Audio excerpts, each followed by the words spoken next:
CPM party കോൺഗ്രസിൽ സംഘടനാ report ഇന്ന് അവതരിപ്പിക്കും.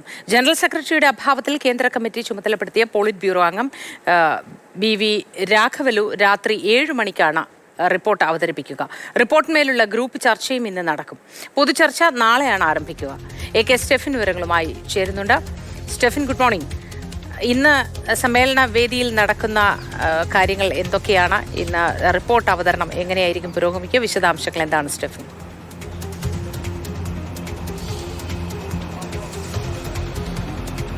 മോത്തി, രാത്രിയിൽ ആണ് ഇന്ന് റിപ്പോർട്ട് അവതരണം ഉണ്ടാകുക. അതോടൊപ്പം തന്നെ കഴിഞ്ഞ ദിവസം അവതരിപ്പിച്ച രാഷ്ട്രീയ റിപ്പോർട്ടിന്മേലുള്ള പൊതുചർച്ച പുരോഗമിച്ചുകൊണ്ടിരിക്കുകയാണ്. അത് ഇന്നും നടക്കും. ഒപ്പം തന്നെ കേരളത്തിന്റെ 4 പ്രതിനിധികൾ, മന്ത്രി PA മുഹമ്മദ് റിയാസ് അടക്കമുള്ളവരാണ് ഇന്ന് സംഘടനാ റിപ്പോർട്ടിലെ ചർച്ചയുമായി ബന്ധപ്പെട്ട് കാര്യങ്ങൾ അവതരിപ്പിക്കുക, അതിനെക്കുറിച്ച് സംസാരിക്കുക പ്രതിനിധി സമ്മേളനത്തിൽ.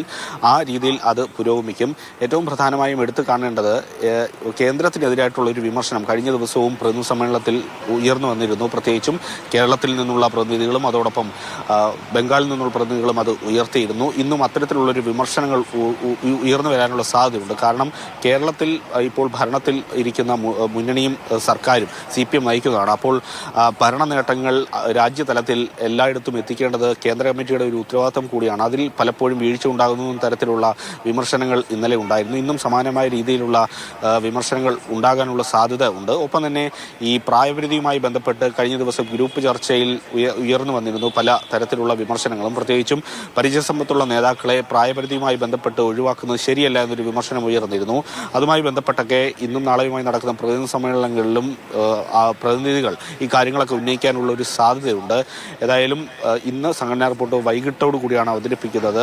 അതോടൊപ്പം ഇന്നും നാളെയുമൊക്കെ ആയിട്ട് ജനറൽ സെക്രട്ടറി സ്ഥാനത്തേക്ക് ആരെത്തും എന്നത് സംബന്ധിച്ചുള്ള ഒരു അവസാനഘട്ട രൂപരേഖ തയ്യാറാകുമെന്നുള്ളതാണ് മനസ്സിലാക്കുന്നത്. കാരണം അതിൻ്റെ ഒരു പ്രാരംഭ ചർച്ചകൾ തുടങ്ങാനുള്ള സാധ്യതയുണ്ട്. നേരത്തെ പറഞ്ഞിരുന്ന പോലെ തന്നെ ഏറ്റവും പ്രധാനമായും ഉയർന്നു കേൾക്കുന്നത് MA ബേബിയുടെയും അശോക് ദാവളയും നിലോൽപൽ ബസുവിൻ്റെയും പേരുകളുമാണ്.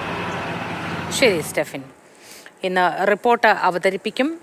ജനറൽ സെക്രട്ടറിയുടെ അഭാവത്തിൽ BV രാഘവലുവാണ് രാത്രി 7 മണിക്ക് റിപ്പോർട്ട് അവതരിപ്പിക്കുക. ഇന്നലത്തെ റിപ്പോർട്ടിന്മേലുള്ള ചർച്ചയും ഇന്ന് നടക്കും. വിശദാംശങ്ങളാണ് AK സ്റ്റെഫിൻ നൽകിയത്.